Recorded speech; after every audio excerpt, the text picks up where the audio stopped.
Kila zao lina thamani. Kila mkulima na mfugaji ana nafasi ya kuchangia uchumi wa taifa. Lakini mafanikio makubwa huanza pale ambapo mazao yanaongezewa thamani na kufikishwa sokoni kwa ubora unaokidhi mahitaji ya walaji. Mwaka huu maonesho ya Nane Nane 2026 yanabeba kauli mbiu isemayo tambua soko, ongeza tija, kutekeleza dira 2050. Kauli mbiu inayohamasisha uzalishaji wenye tija, ubunifu na uongezaji thamani. Katika wilaya ya Misenyi, kilimo, mifugo na uvuvi vinaendelea kuwa uti wa mgongo wa uchumi wa wananchi. Lakini leo simulizi inaenda mbali zaidi ya uzalishaji. Ni simulizi ya ubunifu, ni simulizi ya uongezaji wa thamani, ni simulizi ya bidhaa zinazozaliwa kutokana na mazao ya wakulima na wafugaji wa Misenyi. Maonesho ya Nane Nane si mahali pa kuonyesha mazao pekee. Ni jukwaa la kukutana na masoko, kujifunza teknolojia, kubadilishana uzoefu na kufungua fursa mpya za biashara. Katika banda la halmashauri ya wilaya ya Misenyi, wageni watapata nafasi ya kuona namna mazao ya kilimo na mifugo yanavyoongezwa thamani na kuwa bidhaa zinazokidhi mahitaji ya soko la kisasa.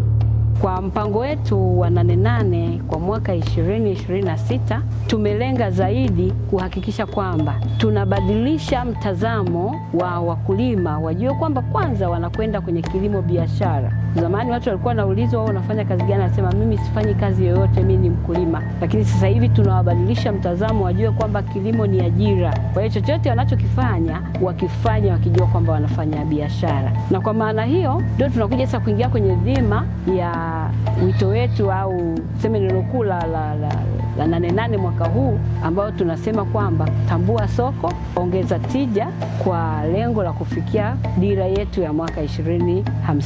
Sasa hivi tunawafundisha wakulima wetu ya kwamba watambue kwanza soko linahitaji nini. Baada ya kujua kwamba soko linahitaji nini, ndipo warudi sasa tushirikiane kwa pamoja, tuweke mbinu mbalimbali zilizoboreshwa za kuweza kuongeza uzalishaji kwa eneo ambao tunaita tija. Mtu aweze kuvuna, aweze kuzalisha katika mifugo, katika uvuvi kwa kiwango ambacho kinakusudiwa kulingana na taaluma inavyosema kwamba kwa eneo fulani mtu anatakiwa kuzalisha kiasi gani ili awe sasa amepata faida na amerudisha mtaji wake. Kutoka kwenye maziwa safi ya ng'ombe huzaliwa bidhaa inayowavutia watoto na watu wazima.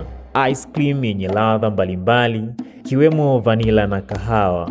Huu ni mfano halisi wa kuongeza thamani ya mazao ya mifugo, ambapo maziwa yanabadilishwa kutoka bidhaa ya kawaida na kuwa bidhaa yenye thamani kubwa zaidi sokoni.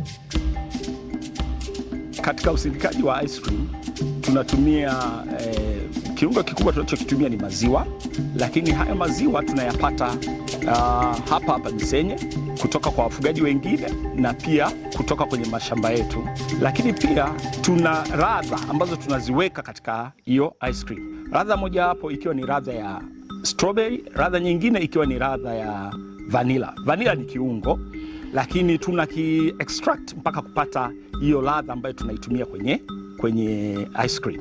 Na uzuri wa vanilla, sisi tumekuwa wakulima wa vanilla, kwa hiyo tunatengeneza wenyewe. Kwa hiyo utakuta angalau 100% ya vitu tunavyovitumia vinatokana na kazi tunayoifanya hapa. Mafanikio haya si mapya. Mwaka uliopita bidhaa hizi zilivutia mamia ya wageni katika maonesho ya Nane Nane, na mwaka huu zinarejea zikiwa zimeboreshwa zaidi na kuvutia machoni pa wengi. Mazao ya shambani hayatumiki kwa chakula pekee. Leo yanatumika pia kutengeneza bidhaa za urembo na afya. Tazama, kahawa, mawese, mwarobaini na mlonge vimekuwa malighafi zinazozalisha sabuni zenye ubora wa hali ya juu. Huu ni ushahidi kwamba kuongeza thamani huanza kwa ubunifu. Naitwa Revina Charles, ni mwanakikundi cha Misenyi Soap Production ambacho kiko katika wilaya ya Misenyi. Tunashughulika na utengenezaji wa sabuni aina mbalimbali, ni pamoja na sabuni ya mche na pamoja na sabuni za kuoga.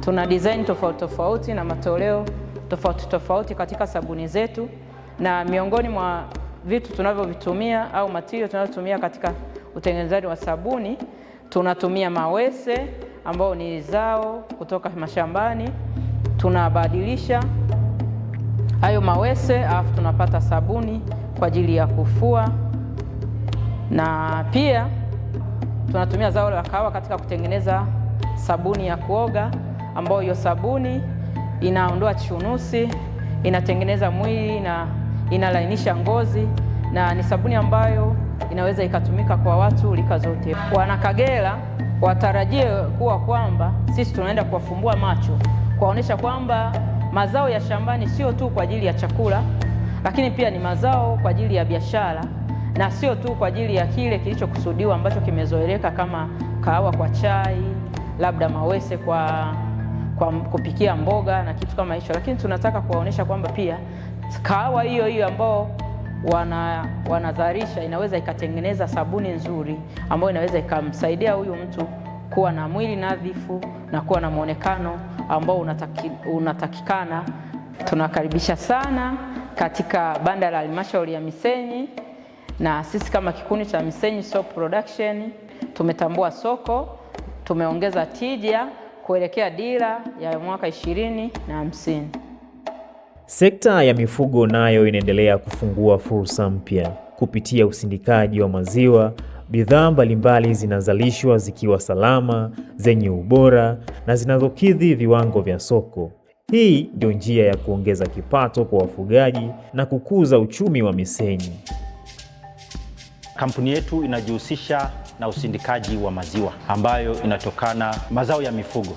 Katika bidhaa tunazosindika kutokana na mazao haya ni pamoja na jibini pamoja na maziwa. Sasa vitu hivi viwili na sisi vimegawanywa humu tofauti. Katika jibini tuna jibini aina 9, moja ikiwa ni Gouda ambayo ndio cheese yetu ya kwanza na inapendwa sana sokoni, lakini ya pili ni mozzarella, ni cheese kwa mahususi kwa ajili ya pizza. Ipo cheddar, ipo ricotta. Cheddar ni kama hii, bahati mbaya nyingine sina sample kwa sasa, lakini cheddar imekaa kwa mfumo kama huu, lakini ipo ricotta, ipo red island, ipo pania na ipo cheddar with chili. Sasa bidhaa hizi tunazozisindika zinatokana na maziwa. Kila lita moja, kila chizi moja ya kilo moja inatokana na lita 10 za maziwa. Tuna maziwa ambayo ni ya sukari na maziwa sio na sukari. Maziwa ya sukari nikimaanisha yogurt. Na katika yogurt kwa sasa tuna aina 3. Tuna yogurt yenye flavor ya vanilla, na tuna yogurt yenye flavor ya strawberry, na tuna yogurt yenye flavor ya mango. Na hizi zote zitakuwepo katika maonyesho yetu ya 8 mwaka huu katika banda la Misenyi. Tunawakaribisha sana. Tutakuwa tunazindua upande wa yogurt kwenye mfumo wa kopo, na kopo zetu zitakuwa kama hivi, zote zitakuwepo katika banda letu la Misenyi mwaka huu katika maonyesho ya 8. Kuanzia mazao ya shambani hadi bidhaa zinazoongeza thamani, banda la halmashauri ya wilaya ya Misenyi litakuwa sehemu ya kujifunza, kuwa na ubunifu na kushuhudia namna kilimo na mifugo vinavyozalisha ajira na fursa za biashara. Kwa maana hiyo, katika banda letu tumewakaribisha sana, mje muone. Tumewafundisha katika vijiji vyetu, wamefanya vizuri, tumewashindanisha, tumepata wakulima na wafugaji bora, na hao ndio tumewaleta sasa kuwaonyesha ya kwamba hawa ni mfano wa wakulima, wafugaji na wavuvi wazuri katika wilaya yetu. Na mtegemee mkija sasa hivi mtaona mambo yaliyoboreshwa. Mwaka jana mlikuja mkaona tu, tumewaonyesha jinsi ambavyo tumeweza kusindika mpaka kufikia hatua hata za kutengeneza ice creams, mazao ya mifugo. Lakini sasa hivi ukija tunakuonyesha kwamba huyu mkulima uliyekuja ukamkuta leo anatengeneza, amesindika na ametengeneza ice cream, tunakurudisha nyuma mpaka uone kwamba maziwa anayoyatumia ameyazalisha yeye katika eneo lake, lakini sasa akachukua na products nyingine akachanganya, leo anatengeneza ice cream anaiuza. Kwa hiyo atakuwa amefikia hitaji la soko, lakini ameongeza tija na anaweza kuongeza kipato chake na kufikia hiyo dira ya 2050. Safari ya maendeleo huanzia shambani, lakini mafanikio yake huonekana sokoni.